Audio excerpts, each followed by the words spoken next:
হরে কৃষ্ণ। সকলকে জানাই কৃষ্ণর প্রীতি ও শুভেচ্ছা, বিনম্র প্রণাম। আজকে আমি গীতা জয়ন্তী মাহাত্ম্য বলার চেষ্টা করছি। গীতা হচ্ছে ভগবানের মুখনিসৃত বাণী। গীতার ভগবানের মধ্যে কোনো পার্থক্য নাই। গীতা জয়ন্তী শুরু হচ্ছে পয়লা ডিসেম্বর সোমবার একাদশী দিনে। তো আপনারা গীতার প্রথম থেকে 18 অধ্যায়, প্রথম অধ্যায় থেকে লাস্ট 18 অধ্যায় পর্যন্ত পুরো পড়তে পারেন। শ্লোকার অনুবাদ এবং সময়ের অভাব হলে এক শ্লোক থেকে 5-10টা করে করে ভগবান ওয়াচ, অর্জুন ওয়াচ মিলে করতে পারেন। আর 15 অধ্যায় পুরুষোত্তম যোগ, 20টা শ্লোক আছে, 20টা শ্লোক পাঠ করতে পারেন। গীতা দান করতে পারেন। গীতা দান মানে ভগবানকে দান করা, এটা একটা বিশেষ দিন। তো এখন আসছে যে শ্রীমদ্ ভগবত গীতার যথাযথ মানে হুবহু, ওখানে কোনো মিলাবট নেই। ভগবানের মুখনিসৃত বাণী বা শ্রীমদ্ ভগবত গীতা। শ্রীমানি সুন্দর, মত মানে আমার ভগবত গীতা। ভগবত কর্তৃক গীতা যে গান, সেটা ভগবত গীতা। শ্রীমদ্ ভগবত গীতার জ্ঞান কে কাকে শোনাইছিলেন? কৃষ্ণ অর্জুনকে শুনেছিলেন। কখন শুনেছিলেন? মহাভারতের যুদ্ধের আগের মুহূর্তে এই গীতার জ্ঞান প্রদান করেছিলেন। কী বার ছিল? রবিবার। মাস ছিল শিষ্যগ্রায়ণ মাস। তিথি ছিল মোক্ষদা একাদশী। কোথায় শুনেছিলেন? কুরুক্ষেত্রের রণাঙ্গনে। কেন শুনেছিলেন?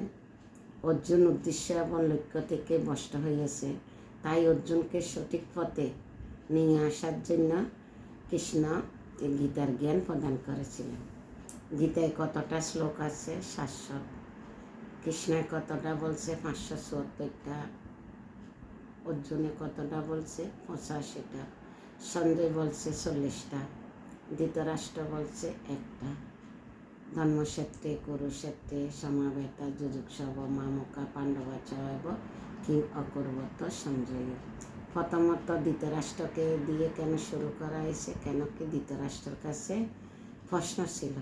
কি প্রশ্ন? আমার পুত্র এবং পাণ্ডব পুত্ররা তারপর কী করেছিল, সেজন্য অর্জুনকে দিয়ে ধৃতরাষ্ট্রকে দিয়ে গীতা শুরু করা হয়েছে।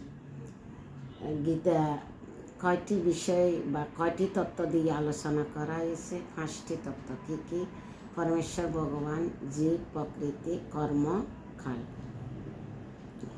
ভগবদ্গীতার উদ্দেশ্য কি? অজ্ঞানতার অন্ধকারে আচ্ছন্ন জড় জগতে বন্ধন থেকে মানুষকে উদ্ধার করা। গীতা পড়ার উদ্দেশ্য হচ্ছে যে অজ্ঞানতার অন্ধকারে আচ্ছন্ন জড় জগতে মানুষকে কী করা? উদ্ধার করা। এবং গীতা পড়লে আমরা সব কিছু জানতে পারবো। কীভাবে আমরা আধ্যাত্মিক জীবন বা জাগ্রতিক জীবন কীভাবে পরিচালনা করবে, কীভাবে বাচ্চাদেরকে শিক্ষা দিবে, লেখাপড়া কীভাবে করবে, মা বাবার সাথে কীভাবে আচরণ করবে, অনেক কিছু শিক্ষা নিয়ে আসে গীতা। যদি আমরা গীতা হৃদয়ঙ্গম করি, পাঠ করি রোজ, তাহলে আমাদের অনেক কিছু শিক্ষা নিয়ে আসে। গীতা কে রচনা করছে? মহর্ষি বেদব্যাস। গীতা কোন ভাষায় রচিত? সংস্কৃত ভাষায়। গীতাকে সপ্তশীতে বলা হয়েছে কেন? কেন কি গীতাতে 700 শ্লোক আছে তাই। ভগবদ্গীতা কোন শাস্ত্র থেকে উদ্ভূত হয়েছে? ভগবদ্গীতা মহাভারতের ভীষ্ম পর্বের একটি অংশ। 25 অধ্যায় থেকে 42 অধ্যায় পর্যন্ত এই 18টি অধ্যায়কে শ্রীমদ্ ভগবদ্গীতা বা গীতোপনিষদ বলা। অর্জুনের আগে গীতার জ্ঞান শ্রীকৃষ্ণ কাকে দিয়েছিলেন? সেটা শ্রীকৃষ্ণ 4র্থ অধ্যায় জ্ঞানযোগ 1 নম্বর শ্লোকে ভগবান উবাচ, শ্রী ভগবান উবাচ, ইমাম বিভাষতে যোগম প্রত্যাবান অহমদ্বয়ম বিভস্যান মনোবেপাহ মনো ইচ্ছা কবে অব্রবীত। পরমেশ্বর ভগবান শ্রীকৃষ্ণ বললেন, আমি পূর্বে সূর্যদেব বিভস্যানকে এই অব্যয় নিষ্কাম কর্মসাধ্য জ্ঞানযোগ বলেছিলেন। সূর্য তা মানব জাতি জনক মনুকে বলেছিলেন এবং মনু তা ইক্ষ্বাকুকে বলেছিলেন, কিন্তু জগতে প্রচার হয় নাই। ভ্রষ্ট হয়ে গেছে। তারপর 2 নম্বর শ্লোকে ভগবান কি বলছে, এবং পরম্পরা প্রাপ্তম ইমাম রাজস্বয় বিদু সকালে নয় মহতা যোগ নষ্ট পরম তপ।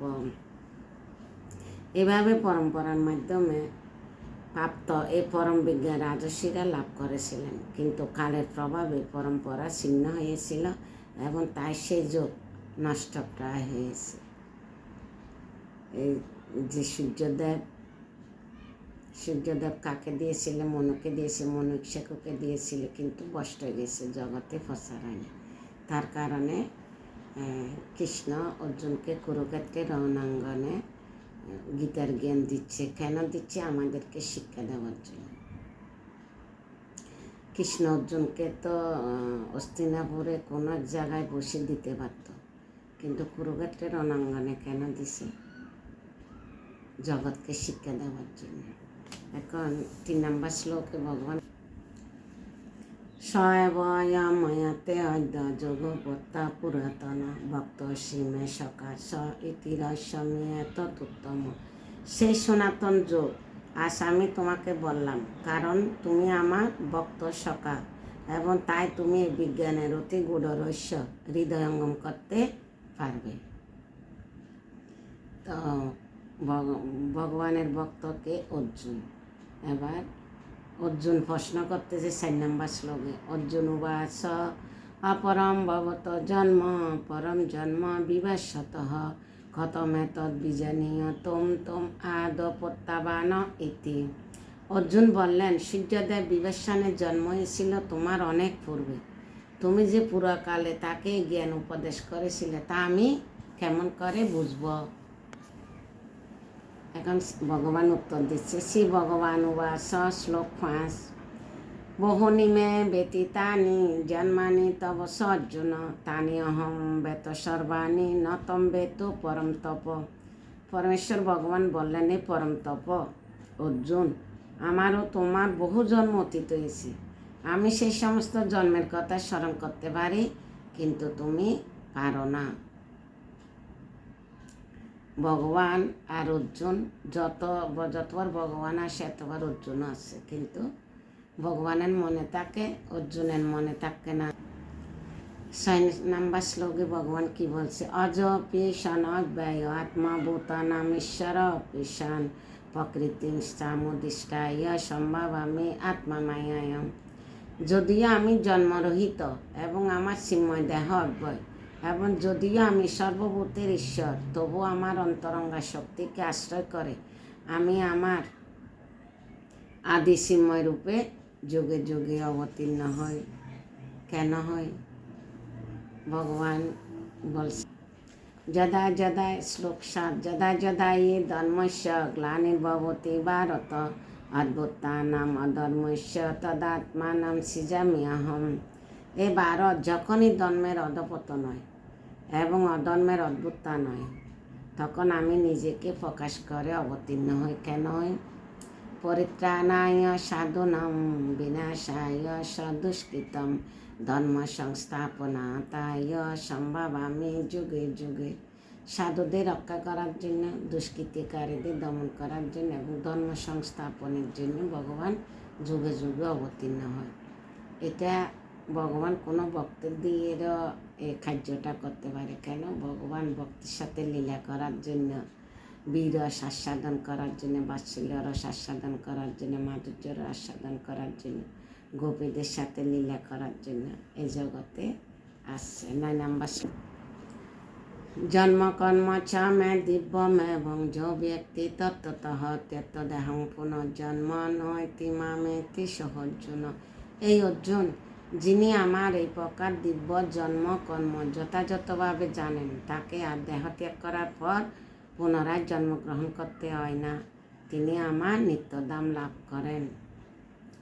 ভগবান অর্জুনকে দিয়ে আমাদেরকে শিক্ষা দিচ্ছে ভগবানের এই প্রকার দিব্য জন্ম, ভগবানের জন্ম কর্ম সর্বস্ব অপ্রাকৃত শাশ্বত নিত্য।